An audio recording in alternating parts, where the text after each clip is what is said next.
Hello, hello, hello, and welcome to Friday Night Chats. The Friday Night Chats are brought to you by the letter M because your memories matter. And it is brought to you by the Connecticut Crossroads Project, a 501c3 that preserves community history through casual conversation. If you would like to leave a memory behind, or if you'd like to host a panel discussion or a group discussion, please reach out. Our emails are under our talking heads right there. Oh, yeah. And if you would like to hear your neighbors' memories, you can hear them at www.ctcrossroadsproject.com, which is also at the bottom of the screen. Over to you, mi amigo. Hey, hey. Good to see you. Good to chat with you. As always, I love the Friday, so thank you very much. Which version of Friday is this, Alex? This is like our 10th time doing this. Yeah, that's true, and it's a great Friday. This is the best Friday of them all, I think. This movie is the best Friday of them all. I just want to say to please like and subscribe to us on Facebook and YouTube. Please send us. We're still accepting, pandemic conversations too. So if you still have those, we're still going through this. If you've already sent one in, you can always send us another one. Tell again, friends, family, neighbors, everybody. Send them on over. We want to hear them. We love them. We genuinely love doing this every Friday, and we genuinely love having these conversations sent to us every week, every day. So please send them. Tonight, I'm having a little Lagunitas, a little something again. Again, I think it's one of my favorite beers now. Can't say enough about it. It's one of my. I think it is my favorite beer. I will say that, on record and off record. It is my favorite beer. I love it. But how about you, friend? What are you doing? Before we got on, you were telling me that Budweiser is your favorite beer. That is false. That is fake news. Fake news. It was Natty Light. I'm sorry. Okay. Thank you for clarifying it. Making me sound worse. And here I am drinking my lonely Narragansett.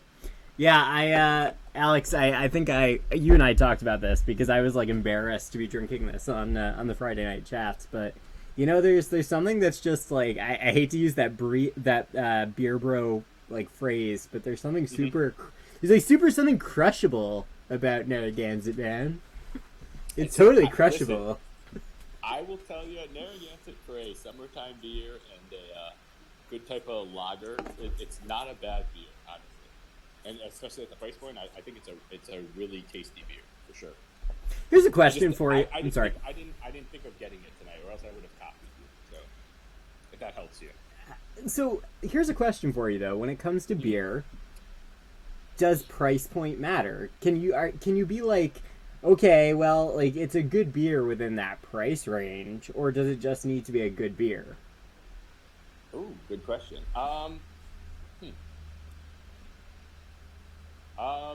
I think you could ask this about any food, about wine, whatever. Yeah. But anything you have on you, or anything you use, for sure. No, I don't think so. I didn't mean to make you sound worse. I apologize for that because I know how my words came off now. No, I think there is good beers that are cheap as well. So I mean, like, I tend to drink beer. Like Lagunitas is $9.99, so I don't consider that a very expensive beer. I consider it a moderately priced beer. So I mean, I don't know. I mean, I don't like beer that doesn't taste like anything. Like I need it to taste like something. Like I need to taste the hop, I need to taste the malt, or I need to taste something in it. I don't want it to just taste like kind of water, if that makes sense. And I don't want to offend anyone. There's certain beers out there that don't taste like anything. So for price point, I don't think like price necessarily matters. Honestly, I mean, I think Narragansett is a good beer and a good summer beer to have, if that makes sense. Did I answer your question or no? Did I kind of swing away from it? No. I just want to clarify. I was merely asking a philosophical question, as I normally do, because I know we don't have a topic to actually discuss tonight, so I was filling some time. That's perfect. I like that. So, yeah, I mean, I think I tend to agree with you. I kind of like I tend, while I appreciate a lot of those like more expensive beers, like those like, you know, like the $16 beers or whatever. I see. I feel like I generally tend to stay away from them because I don't want to pay the price. Like, you know, and like so this isn't diminishing, and I understand why they're so expensive. So I'll say their name because like they shouldn't be embarrassed to be as expensive as they are. That's it. But like say Kent Falls. So like they have some great beers, like high quality beers. In fact, one of the best beers I ever had was this like weird white / IPA fusion. It was crazy good, and it was from them. But I just like when I'm going to the grocery store and it's just like, oh, I want to get some beer for the night or like to have for the week. I just $16 is so much money for 4 beers. Well, I guess the convenience play into it though too, because like Kent Falls sometimes you can't find it in some places. Other places you can. Does convenience play more into a factor too, though? I feel because like again, I can find some Kent Falls beers, but other ones I can't find, like ones that I have here where I am and where you are. That, you know, the sellers that we have here don't necessarily sell the same ones that you have around you. So it's like also like opportunity, you know. Like if I could find that beer, maybe I'd try it. Maybe I'd be hooked and be like, I need to buy this. This is great. Yeah, I feel like so a few years ago I was much more steeped in like beer culture, like when I was working for like a natural food store and like a grocery store, and like was doing more of the beer buying and stuff like that. I don't feel like I'm that steeped in that culture anymore, and so like when I see like what I know is probably like a rare-ish beer, because you know there really are no rare beers unless you get to the beers that you can only get on site of whatever the brewery is. If you're like, my point is, if you're seeing a beer in the store, it's probably not that rare. Yeah. With exceptions, obviously. So like, I don't know, I just don't get as excited. Like that supply and demand thing doesn't like, and some of it I think is some of my favorite beers have gone more mainstream. So like Sip of Sunshine, you used to only get like, you could get like, you could buy 1 6 or 4 pack of it like every like 2 weeks. Like it was never around. That's where I was gonna go to with Sip of Sunshine, because it's like it's a more expensive beer, but it's a really good beer, but it's so hard to get, and you know it's like one of those. Do you buy it because you might not get it for another 6-8 weeks sometimes in some places, you know, because they tend to deliver it to wherever the hot demand is, really. So I mean, yeah, well, I think we're sort of an interesting cross section right here, because we're like, you know, however many miles apart, which we're pretty close to each other, and yet we're right on the line of a 2 beer distributors. So like you're one and I'm another, and each beer distributor distributes Sip in different ways. So like the one that you're under is much more restrictive, whereas the one I'm in is not. So like Northville, which is the store near me, has it all the time. And that delicious Sugar House IPA, Alex.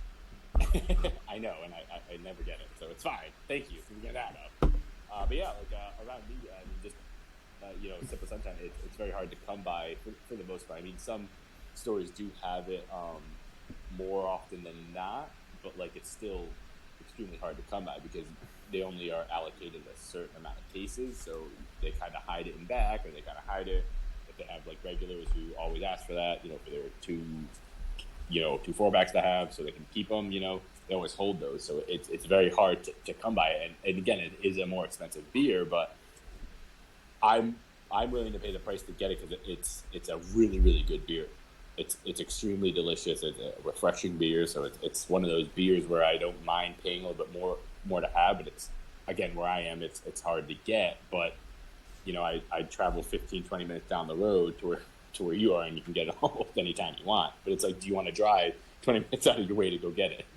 That's the other question you have to factor in. So like Sip to me is like a tier below Kent Falls, and not because of quality, but and like when I'm saying price, like they're actually Sip is cheaper. So like I'll buy Sip on like a regular week and be good with it. Whereas like Kent Falls, like, you know, when we go out in the sailboat, we get that one Kent Falls. Yeah. Or like, and that is so delicious too. Oh, That so is good. actually primo. It's like it's a Pilsner, right? It's like a yeah. And I don't usually like Pilsners, but it's tasty. It's like a summer Pilsner. It's so good. Oh, I wish I had the name. The name's not coming to me, but yeah, it's like a summer Pilsner, and it's so delicious. And it's the one with again, the yellow can with the mouth on it, right? Yeah, exactly. It's like it's like it has like the guy opening the mouth, and it says something with a Y on it. But it's a super delicious beer. But I agree with you. The price point, it's like, oh, do I want to get this or should I get something different? You know, and for the price point, it's like maybe today I'll do something different. You know, and again, I haven't seen that beer where I am, you know, as frequently as maybe you do either. So that's another thing that plays into my decision. That's why I always go with my favorite Lagunitas. It's always there. Which is excellent. Like, I mean, I've never had the little something, but like, I really like I think their IPA is almost as good as Sip. I love their IPA. I think it's super tasty. Yeah, and I think Lagunitas does a really good job overall with most of their beers, and you know, I think maybe because they're not like that small kind of brand. They're kind of nationwide, so it's easier to get their stuff. Whereas like, you know, the smaller brands, it's harder to come by. I mean, there's like some even Two Roads you can't necessarily get all year round because they make limited supplies. So it's kind of like that same thing where you have to be in there, or like what is it, Nedco, like Little Baby Ducks or Little Fuzzy Ducks. Like Fuzzy Baby Ducks. Super limited. Yeah, it's super limited, but when you can get it, you have to get it, and you have to be like the first 100 customers to get it, kind of thing. But it's so good, you pay the price for it, and then you keep it with you forever. Right. It's like a fine bottle of wine, or like a fine bottle of whiskey or something. You know, you're willing to pay the extra and then keep it for a long time. Yeah, my brother used to live really close to the Nebco brewery, because he lived right on the border of Amity and like over near Southern, and so he would always get their limited releases. But you know, honestly, now I feel like they've become so mainstream. It's like easy, like a lot of their stuff, like Sea Hag or whatever, like it's so easy to get now. Yeah. Does that I wonder if that like removes something? I don't know. I mean, for me personally, I mean, like, I don't normally buy Sea Hag. I mean, I'll have it once in a while, but like, I usually go for their hard to get stuff. It just is so much better. It tastes more refined, and it's a better, in my opinion, better quality beer, if you will, to use that phrase. But it's the same, like, you know, if you go to Vermont, like the Alchemist beer, it's like so hard to get, and you can only get it in Vermont. Like, no one distributes it anywhere. So like, if you go to Vermont, like, you have to take that back with you and then keep it forever until you go back to Vermont.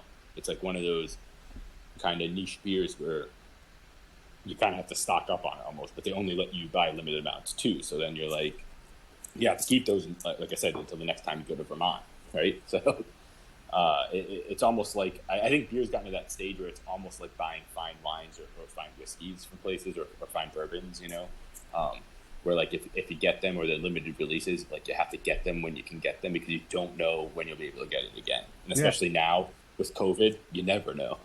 Yeah. I mean, I think, weren't we planning on going to like Vermont or something? And then it just never, This whole COVID thing has really put a damper on my social life. It really has. I mean, we're basically, this is how we communicate now, right? Google Hangouts, Google Meets, phone calls, FaceTime sometimes. Random text random messages. emails. Yeah, text messages, emails sometimes, you know. This is how we communicate now. But we're running a great Connecticut Crossroads Project still. That's true. Yeah, so we've spent, 15 minutes talking about beer, Alex. So, I mean, it's fine. I mean, no, like, this is a free-flowing Friday, I feel. We should call it the free-flowing Friday. Friday. I like that. We could do that once a month. It could just be like us talking about whatever we want to talk about. The end of the month, the last Friday of every month, free-flowing Friday. Free-flowing Friday. I like that. I like it. Yeah. Is that how the beers flow on Free-flowing Friday, too? Yes.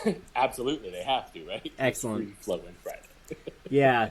But that's it's an interesting point you brought up, because I just thought of there's a couple other, there's like the Legitimus Brewery in New Hartford, and it's super hard to get.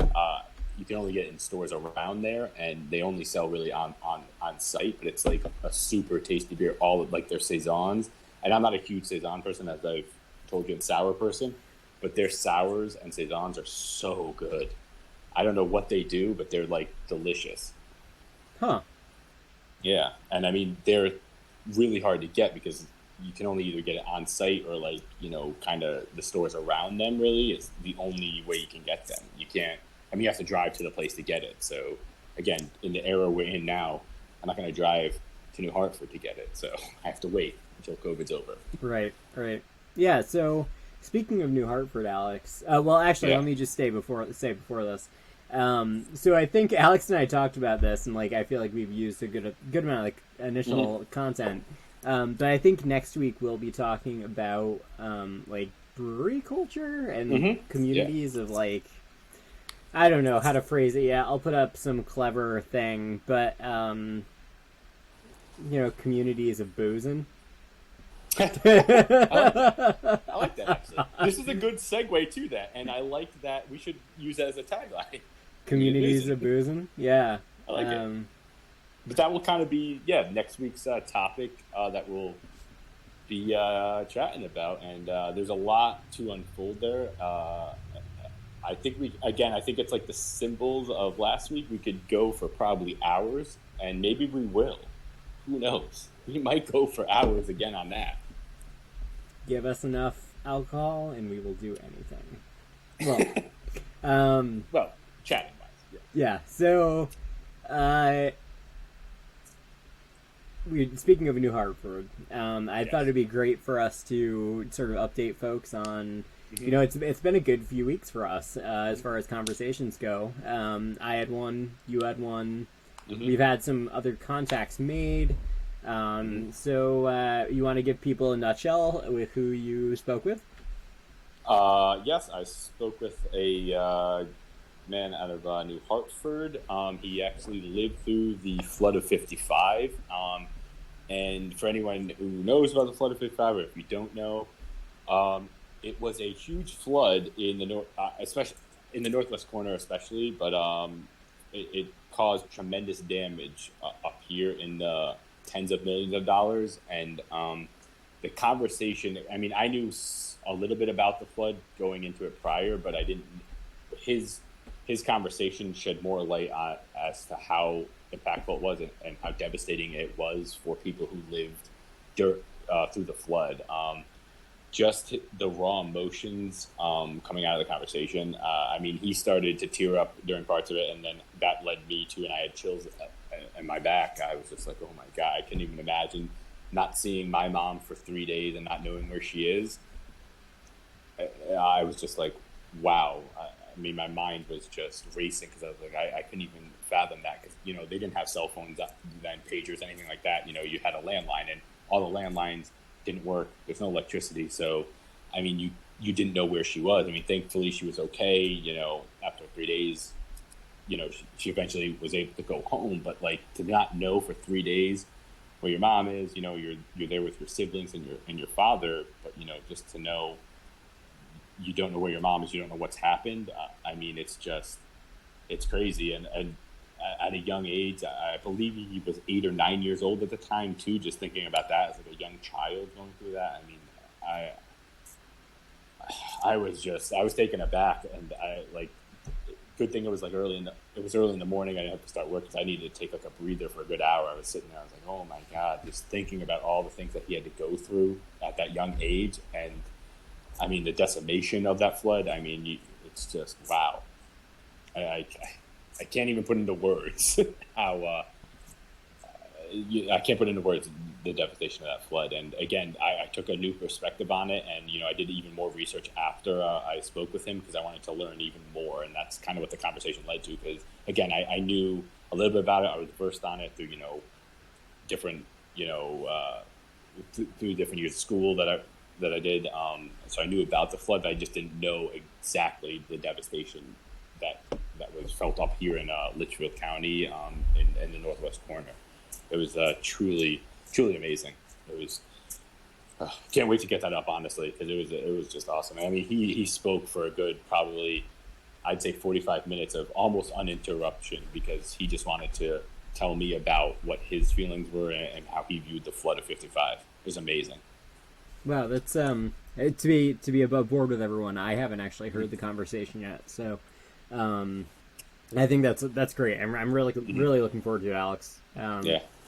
That's actually, so the flood of '55 is always sort of a touchstone that I touch upon with older folks who have lived in the area, because I think it's these national big events are a good way to reveal how a community reacts to those events. Is an interesting way to sort of reveal what that community is about. So I actually, another point too, it was interesting how just his little community within, New Hartford, kind of pulled together, but also the outside communities that were around, like the outside towns, came to help in their time of need that maybe weren't affected as badly either, which was just, again, mind-blowing to me as well. Because, again, you hear a little bit about it growing up, but you don't know until you hear that kind of firsthand experience, I'd say. It was truly just... it was an excellent conversation. I as soon as we get it up, I can't wait to get it up. It's like one of my foremost ones to get up. So my mom lived through the flood of '55, and my great grandfather owned what is now the Northville Market. It was the Northville store, and my grandfather was a milkman. And so he had his milk truck, and because he realized things were getting bad, for some reason they were all going up to the grandparents at Northville Market. And so as they sort of came into Northville, the car in front of them disappeared underwater, because the route 202 is flanked by the Aspetuck River, which was just swelling over its banks. And the water ended up coming over. So it was like one of those like open trucks, like a delivery, like a box truck. And then the water was coming over the seats. And my grandfather ended up taking each of the kids, because there were 4 girls. I'm not sure if there were 4 at that point. The youngest might have not been born yet. And carried them on his shoulders into the Northville store to wait out the storm. Yeah, it's insane. My great grandparents owned a house in Washington Depot that was taken. I don't know if it's taken off of the foundation, but it was like moved because of the river. Yeah. Oh my gosh. It's insane. Again, I'm getting chills again just listening to you talk about it, because it's bringing back memories from having the conversation just a couple of days ago. Because I'm like, oh my gosh. Yeah. It's mind-boggling, man. Oh my god. Because you don't think up in Litchfield County, like in the northwest corner, like a flood like that, right. But because we've made with Army Corps of Engineers, we've made updates and we made dams and stuff, so to hopefully prevent those things. But back in the 50s, there was nothing there. It was just open rivers, and if you got enough rain, everything would flow over, and everything did flow over drastically. So it's almost like like the Hurricane Katrina story, where the levees broke and thousands of people were left underwater. Right. And this was back when we didn't have that type of technology to even help alleviate it. Right. It was just yeah. I think it's interesting because the northwest corner is so frequently sheltered from things like this that it's interesting in a very sad way to hear about that sort of thing. Oh no, absolutely, yeah. No, absolutely, completely agree. I had a conversation with Bill Hosley, the place builder and Connecticut historian extraordinaire. Bill is someone who I admire a lot, and I was happy to have that conversation. Bill's a resident of Enfield, Connecticut, which was good for me because I think it's, I rely so much on my content knowledge of the area to sort of guide these conversations. So it was good to have a conversation outside of that. So, and it was just really interesting. Bill talks a lot about Connecticut's issues with historical preservation, what sort of some of his major like sort of points are with that, how to grow a sense of place in Connecticut. Bill's a smart guy. And I hope everyone takes a listen to that too. I think it should be a lot of fun. Yeah, absolutely. Yeah, so I mean, we've had some good conversations over the past couple of weeks, and I think they've all had something to do with what we're trying to do, and I mean, they've all been influential in my opinion. I mean, I keep thinking back to to Wednesday's conversation. I'm sorry, and it's just again, it strikes a chord with me of that history. We don't know anything about it really. You don't learn about these things, and that's why I think like these conversations again, and not to harp on it, but like I think that's why these conversations are so important, because I think this will go down at hopefully will preserve his conversation, and people will understand the gravity of the flood and like how bad it was, because again, Litchfield County historically, I mean, it hasn't really had things like that. I mean, there's Hurricane Sandy, which affected the coastline of Connecticut, which was terrible and atrocious, but up in Litchfield County, we didn't feel it necessarily, but like the flood of '55, everyone felt it up here. Whether you lived in a town that was hit badly or not, I mean, you felt it. And you had National Guard come in, you had Army Corps of Engineers come in to redo everything and to reestablish like what we should be doing correctly, so we don't live through that type of disaster like that again. Yeah, I think some people will be shocked to see how the flood of '55 truly changed the landscape. Not only the built landscape, but sort of the natural landscape of of the Litchfield Hills. Oh yeah, I mean, just from that conversation alone, I mean, some of New Hartford where the flood hit terribly, like there's what was there no longer exists. You can't find it on the map anymore. It's gone, and you can't replace it anymore because it's gone. Right. There's not you can't build anything there to like reestablish anything, and that's frightening and scary, and it just kind of redefines that sense of community, I feel, as well. Yeah, it might be interesting down the road to maybe have him on if he'd be willing to come on and talk about the flood. Yeah, I think he would. I mean, I again, we kept it to like an hour and a couple minutes over, just because I was so fascinated with it. I wanted him to keep going, but I definitely think he wants to talk about it again and talk about more, because there's so much more that we could have went into. But like I said, I kind of let him. He was so ingrained in talking about it, and like I said, I think it was like a 40 or 45 minutes. He was just going on about the whole flood and reliving the whole experience, and it was fascinating. I mean, just listening to what he saw, what he dealt with, the emotions at the time, the emotions he felt now, just thinking back up on it, with his siblings and his father, his next door neighbor's house, who essentially came off the foundation and hit their house, and he thought his house was going to move. It was basically like that much of a force, and they had helped his neighbor over. I don't want to give away the whole conversation, but like it was just fascinating to hear. I just me living in 2020 and growing up, born in 1985, I've never experienced anything like that. So to hear about it, I'm just like, wow, oh my god, I hope like nothing like this ever happens to myself, or anyone, but knowing that he lived through it, it's just like, wow. Yeah. Jeez. Yeah. And then like staying up in an attic for essentially a day and a half almost, living on bread and mayo, the little the little bottles of water they had back then. That's it's just wow. Wow. Yeah, it's like wow. I mean, again, because they're a heavy Catholic family, so they can eat meat on Fridays. So the dad. The funny story in this, I'll share a quick tidbit about it.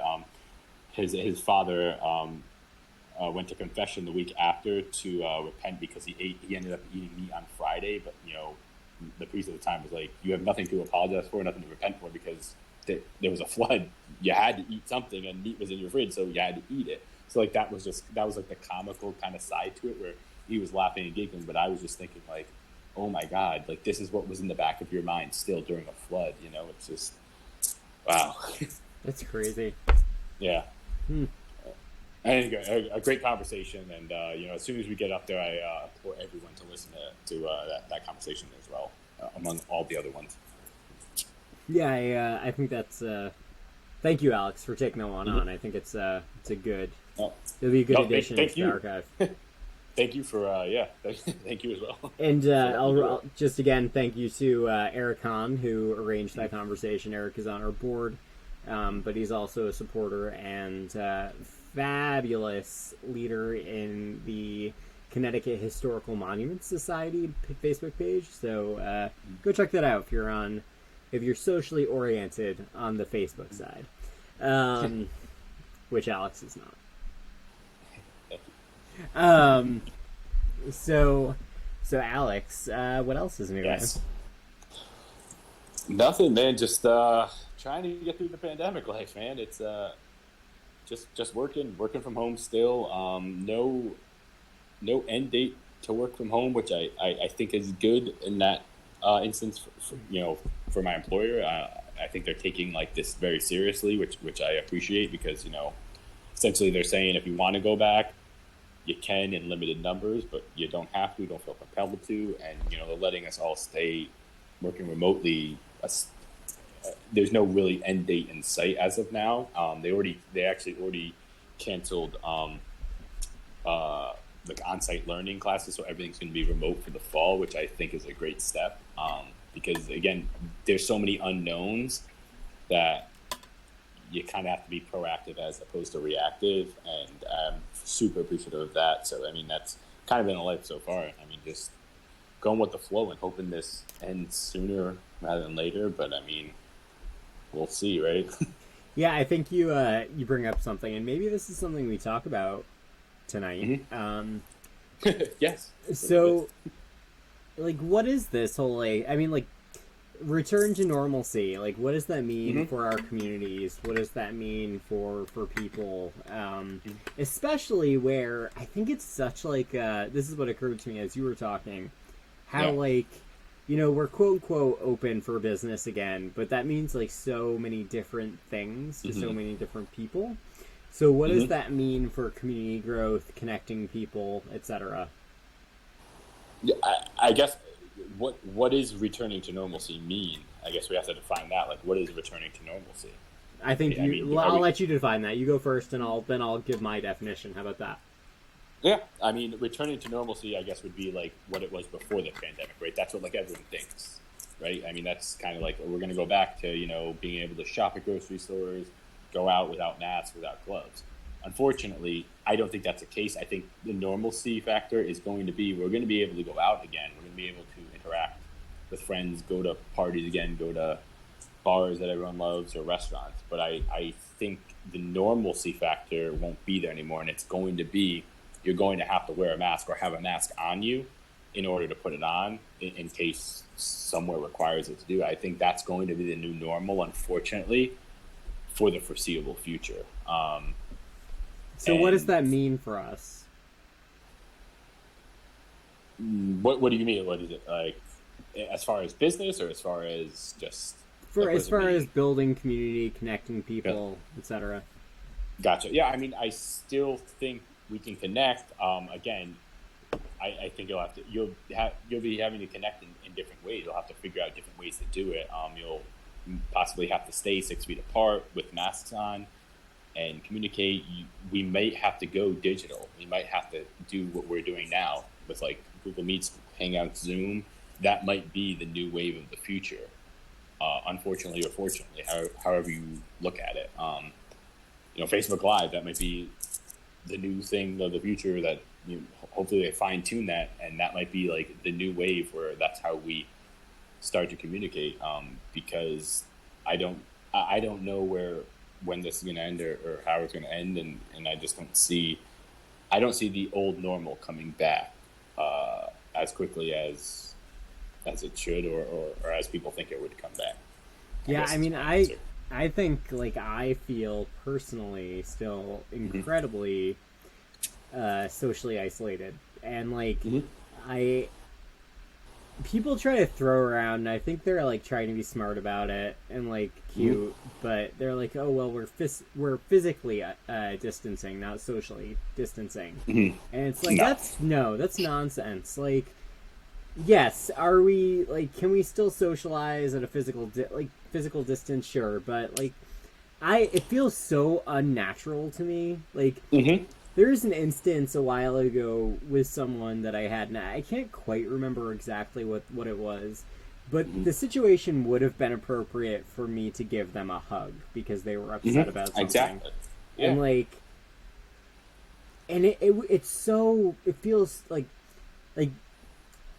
it's so bothersome to me, and like Mm-hmm. I'm not diminishing the I believe that the virus is real and we need to take Mm-hmm. these precautions. I'm not minimizing that. I'm just saying like Mm-hmm. I hate it, and like Mm-hmm. you know I'm a pretty um I tend to be sort of introverted at points, but I'm also very like I don't know, like I try to I can't explain it, but I just I, don't. What? Sorry. Yeah. no, go ahead. No, no, no. I was just gonna like I understand completely what you're saying because like I'm just thinking like if I came like if we did our social distancing rules and I came to have a chat with you about the Crossroads Project and we stood 6 feet apart and had masks on, and your kid Eli came out and he wanted to give me a hug. I couldn't do it, and that would break my heart, and I'm sure that would break his heart, and it feels awful to not be able to do that. I know when I went to visit my wife's brother. He has two little girls, my nieces, and just seeing them and I couldn't hug them, it brought tears to my eyes because I couldn't hug them. I couldn't give them a hug and I couldn't give them like reassurance. And they already knew that they couldn't hug me. And that like, sorry, just thinking about it now, it's almost, it's making me tear now because like, they knew already that they couldn't give like their uncle a hug or their aunt a hug, because of what's going on, and it's completely It's wrong. yeah, it's wrong, and I'm upset about it. But like, unfortunately, that's the reality of the situation. And you say like, I love you guys, and then you kind of like go about your day almost, but you're doing that social distancing, but it's not social. You're not being social because like social is communication, of course, talking, listening, but it's also, that physical touch, that hugging, that kissing, whatever it is, and you can't do that. You just can't. Even if you've been isolating for 4 months, you still don't know, and you don't want to have someone come in and then give you a hug and kiss you or whatever, and then, you know what I mean? You can't do that, and that's the worst part about this, is because you can both be socially distancing, and maybe you walk one day and someone coughed and you don't know it, and now you have COVID, and you go and see your aunt who you haven't seen in 4 months, but you've both been socially distancing, but you now have COVID because you took a walk 2 weeks ago and you don't even remember it, or a week ago, and it's so frustrating, and it's just I hate it. I hate this thing. Yeah, I mean, So, sorry. yeah. No. That was it. I'm so frustrated with it. It annoys me because you can't even see like the people you love, and you can't even actually be around the people you love and want to be with because of this. And that's like the most frustrating thing. And it almost like to use it like pisses you off. It really pisses me off, and I'm sure it pisses a lot of other people off as well. And we really need to like. I hope we find something, a vaccine, anything that we can kind of mitigate how it transfers or whatever. Anything. I don't even know. I'm not a scientist, obviously. You can hear what I'm saying. I'm not scientific in any way, but I just want something so we can kind of go back to a semblance of normality where maybe we still need to wear masks, or we can at least hug each other. We can wear masks and hug each other. Yeah, I don't know. I've been thinking a lot about this lately because I feel like it's getting harder and harder. And like I'm not trying to minimize like the reality of it, But it's... Yeah, and again, I didn't want to do that either. I apologize. I should have prefaced that. I didn't want to No, minimize it. no. I'm not trying to do that. But I think people need to be real, though, about how difficult it is, because we're social beasts, you know? We're animals who rely on social things. Mm-hmm. So I think this is a good segue for us to, why don't we play the clip from the pandemic preservation thing. Alex, I don't know some housekeeping stuff. I don't know if you'll be able to hear it, so sorry about that. I'll mute myself anyway. I'll give you a thumbs up when we're back. All right. Okay. My name is Catherine Vikstrom. I live in Bridgewater, Connecticut. It's April 20th, 2020, and this is my pandemic story. I think I'm pretty lucky during this pandemic. I'm able to stay and work from home. I'm salaried, so I don't have some of the income issues that a lot of people are facing, and everyone in my family has been well. A couple of people I know have been sick, but my family has stayed well. I've grown kids at home who are finishing their school year. They're adults. I don't really have to do much to support their educational needs. I think it's got to be a lot harder for parents of young children. So everybody, you hear all along on the news about the toilet paper shortage and the hoarding and everything, but my experience has been that of a flour shortage. It's like the entire country has turned into a nation of bakers overnight. The supermarkets, sure, the toilet paper and the paper towels and the Kleenex and everything else is gone from the shelves, but if you go to our local supermarkets, there's no flour either. There's no store brand flour, there's no premium flour, there's no wheat flour, there's nothing. There is sugar, but there's no flour. So I was lucky enough to be gifted a 5-pound bag, and I had a little bit left in my pantry, and eventually, about a month into this pandemic, I found another bag of flour on the shelf. So I've joined what has been kind of a sourdough craze on social media. Everybody's starting their own little sourdough. And if you've ever made a sourdough loaf from scratch, you know you start with a sourdough starter, which is basically wild yeast growing on your flour and water, and you sort of cultivate this mixture in a warm place in your house over a period of about a week, maybe a little bit less, and you have to grow it and feed it daily. It's like a living yeast organism. Part of the process is you have to discard the bulk of what you're creating daily, sometimes more than daily, and feed with fresh flour. And I hate to give things away. I mean, I hate to, I've been giving things away because I hate to throw anything away. So everyone I know who isn't part of this sourdough craze themselves has been getting away what we've been calling sourdough babies, which are partially developed sourdough starters that still need care and tending before they're ready to make their first loaf. So I've been giving away babies. So in the meantime, again, since I ran out of people to give babies to, I've been making recipes from the discard portion of my sourdough starter. I've made sourdough biscuits, I've made sourdough pretzels, sourdough pancakes, sourdough maple walnut bread. Everybody in the house is getting fat, but it's delicious. And we still haven't gotten to the point where I have made my first loaf of sourdough bread yet, but I hope it's tonight.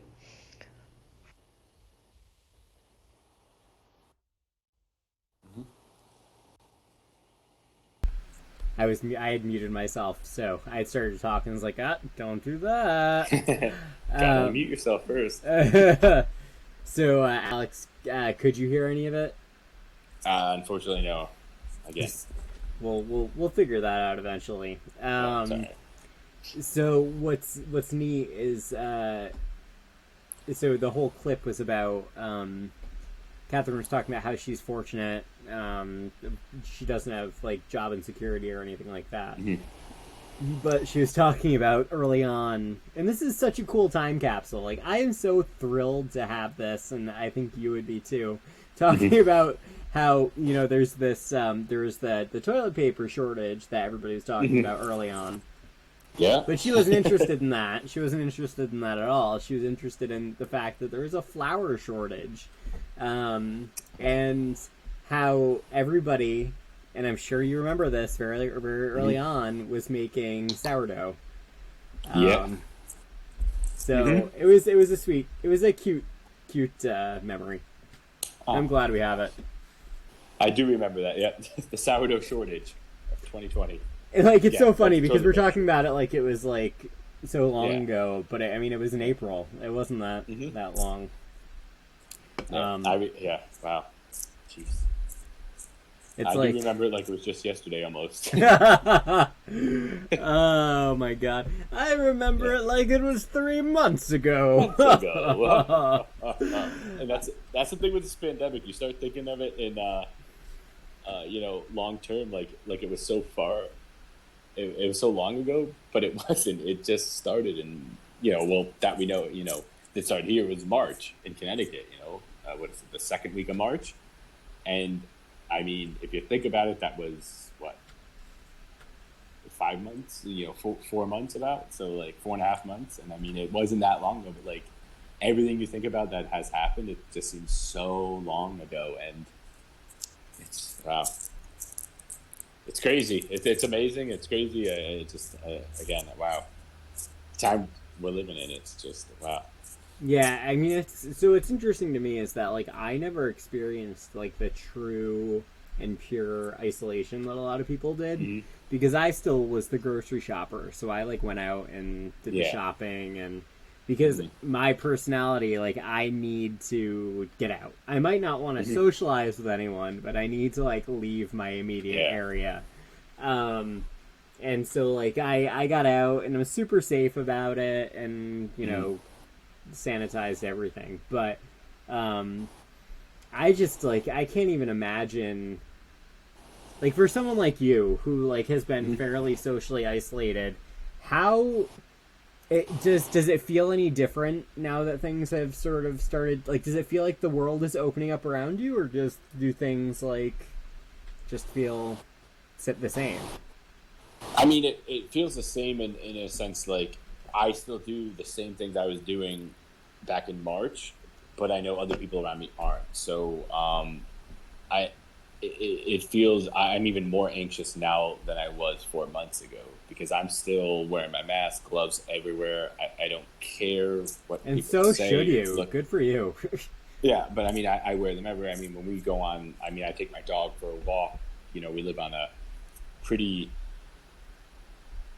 we live on a road where like not many people walk on and run, a lot. So like you don't have that much contact. I still wear my mask every time I take them for a walk. Just for some fact that I don't know, and I don't want a biker to come by or a walk, and I'm just so it's ingrained in my mind that I have to wear it now. So like I wear it even when I'm in my car driving with windows down. I'll wear my mask. I have my mask on. It's something I do. It's like it's almost not even second nature anymore. I just wear my mask. I like put my mask on if I think I'm going outside. I'm like, oh, I gotta put my mask on. Oh wait, no, I'm just going in my backyard to let my dog out. I'm like, oh, I don't need this on. It's just that's what it's come to. And again, I don't want to make it sound trivial or anything, but like that's unfortunately the reality I'm living in. And again, it sucks. Honestly, it genuinely sucks, because like you don't want to have to do that, but like I'm just afraid to come back and have my wife get something, or if my mom does, it's I don't want to have that, and I'd rather be safe than sorry. I don't wearing a mask is not the biggest of issue or the biggest concern for me, so it's not a big deal for me. It's just, again, it's one of the things you have to do now, and for me specifically, like living here, I mean, it seems like I've been doing this for, again, I'm going to say so long, but it's only been 4 months, but it feels like an eternity. It's just something I do now. It's almost like putting on my shorts in the morning and shirt to go to work. I put on my mask. Right. It's one of those things you have to do. Yeah, I wonder though, like, what is the overall impact of um, of this like slow reopening. Like I think we're also it's like I guess the best way to call it would be like a tenuous reopening. Is that Yeah. like I don't know and I feel like I'm not putting it into words in like a good way, but I think there's something very unique and interesting here because like as a whole society doesn't know which way it's going. Like whether you're the person who thinks we should all be going out without masks, or the person who thinks that we shouldn't be going out at all. Like, I mean, nothing's to normal. I mean, 88 Connecticut libraries that still aren't open of the 100 and I don't know, 100. There are 169 towns, but there may or may not be more libraries than that. So like, I don't know. I think there are interesting implications on people connecting and people people growing their communities, and I wonder if you have any thoughts on that. I mean, just from where I live, I mean, I just see, with the whole the slow reopening. I mean, I see that it's I to me again because it gives. Just thinking about it and like going up to town, it brings anxiety almost. It seems like it's opening way too quickly for certain things, but like again, the library where I am, they're having like a slow reopening. I mean, I think you're allowed 10 people in that library at a time, or maybe even less than that. But at the computers, for instance, for people who depend on the internet, for instance, you're only allowed 2 people in at a time, and it's for 2-hour slots essentially during the day, which can confound people and cause a lot of people problems who depend on the library for internet, for instance. And if you used to have like meetings at the library or something like that you can't do that for who knows when, because you can't have meetings of more than, I think it's 10 people in there as of now. So like if you have a board meeting of 12 people, you can't do it. You still have to rely on Zoom. So it's just, I really don't have a good answer for you. It's more me rambling, but I mean, it's not normal, and I don't think it'll be normal for a long time, and it sucks because you won't have that intimate interaction with people anymore. You won't have that kind of normal interaction. I wonder what the implications are going to be on participation in these types of organizations that are sort of the cogs that keep our society going. Like, you're involved with like a couple of like political organizations. I'm involved with some like historic organizations, and like, so the pandemic in some ways, and like again, I hope nobody takes offense at this, but the pandemic in some ways has been great for the Crossroads Project because it's given us time to regroup and rethink what we're doing. But more traditional organizations, I wonder like how it's going to affect recruitment and nomination and onboarding for new members and things like that, or like even new, like as far as the economy goes, like new hires, running day-to-day operations within like a town. If you're a town council type city, or if you're a first selectman type city, like how is that going to look in the future? Like for 4 or 5 months, maybe you can do it, but like if you have to do this for 2-3 years, what does that look like? How are you going to do that? Right. I mean, it's because you have town meetings. Essentially, town meetings. You pass bills. Different ordinances. You have town input. Are you going to be able to have a big enough, like Zoom platform or whatever platform, Google platform to use to hold 400 people? At a town meeting? I don't know. I don't know. I genuinely don't know. And I wonder, like, how, and this is a much, like, broader, more traditional... This is a bigger conversation, of course. Yeah, oh, absolutely. Yeah. This is, like, a total, like, Chris comment, or question. But, I wonder about, like, pre-internet, right?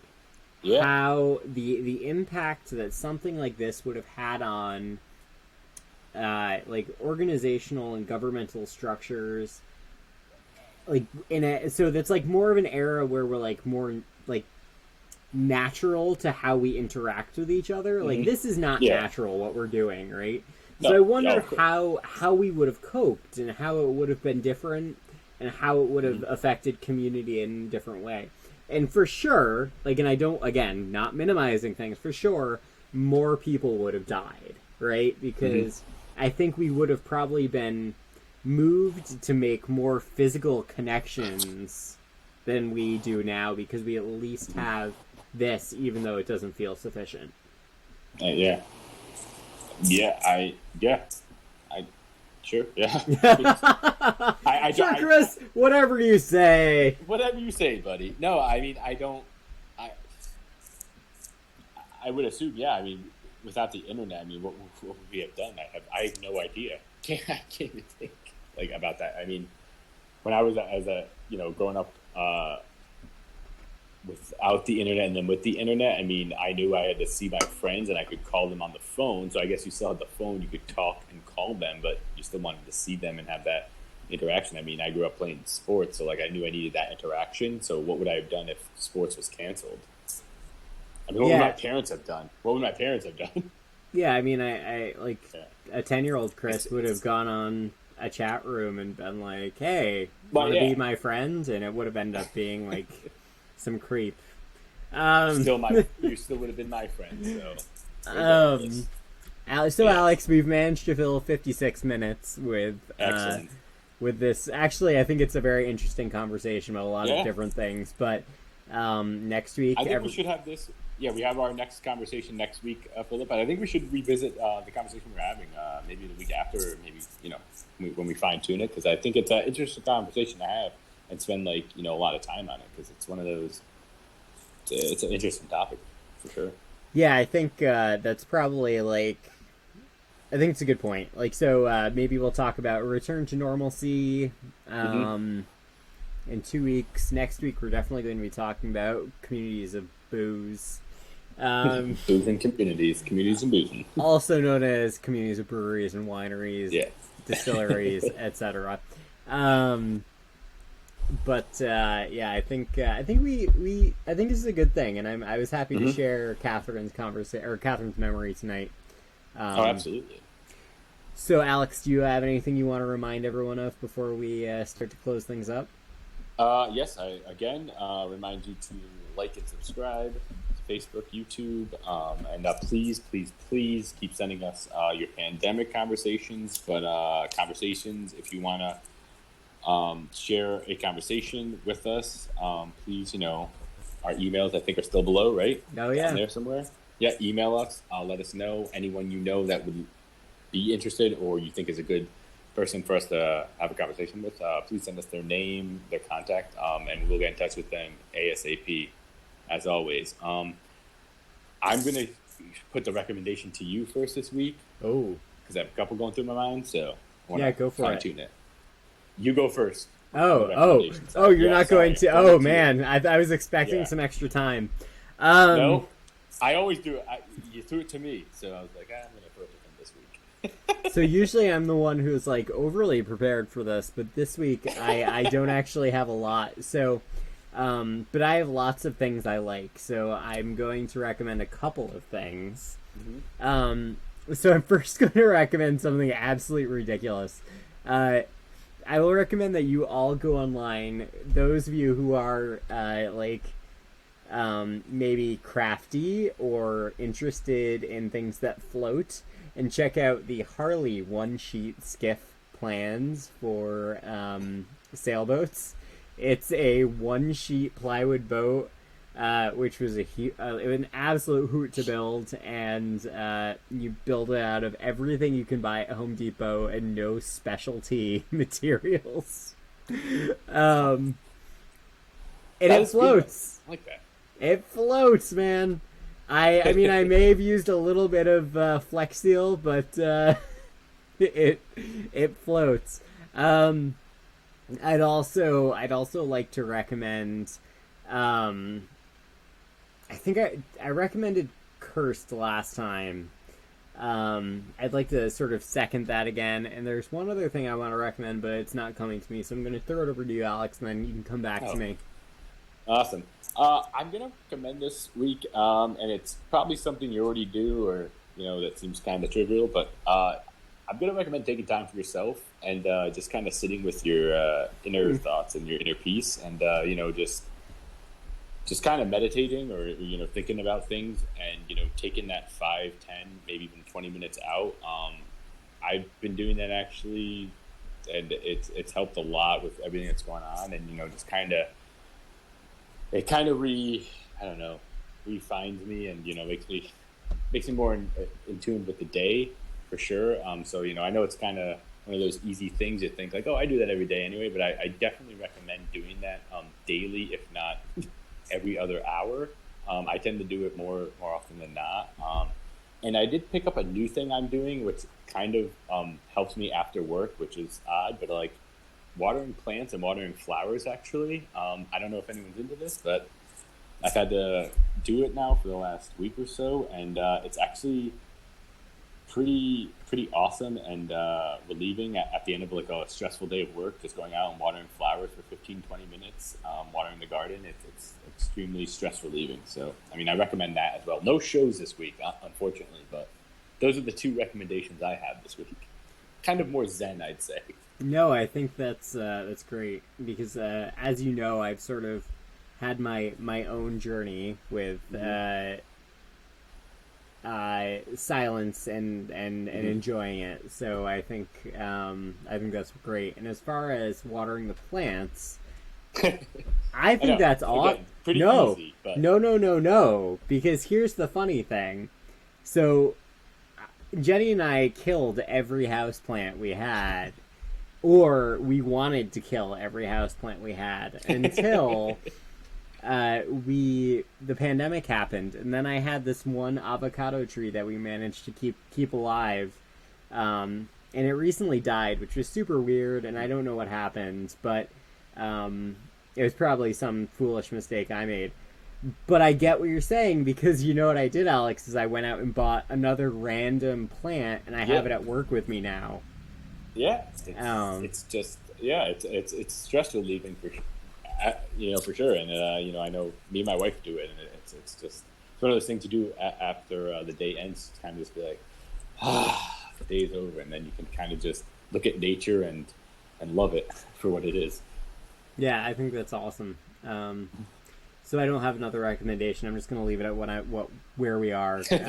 Perfect. But I strongly recommend that you all reach out to us, do the memory thing, and also listen to our recommendations. Go take care of yourself. Go buy some plants or do whatever you do. Yeah. So, Alex, I think that's it. I will strongly recommend that all of you reach out to us if you are so inclined, because don't forget, your memories matter, and what we do is easy. It's so easy. Ask your friends. And what was the letter of the day? The letter of the day is M, because your memories matter. Exactly. So please send us this. Yeah. Pandemic preservation is still going on. We're also doing digital and phone conversation as far as our normal shtick. And this is Chris Fisher with the Connecticut Crossroads signing off, and I'm joined with my best friend and co-president, Alex Larson. Thank you all for joining us tonight. Greatly appreciate it, and we love doing this. So please help us. We'll see you next week, everyone. Bye. Yeah.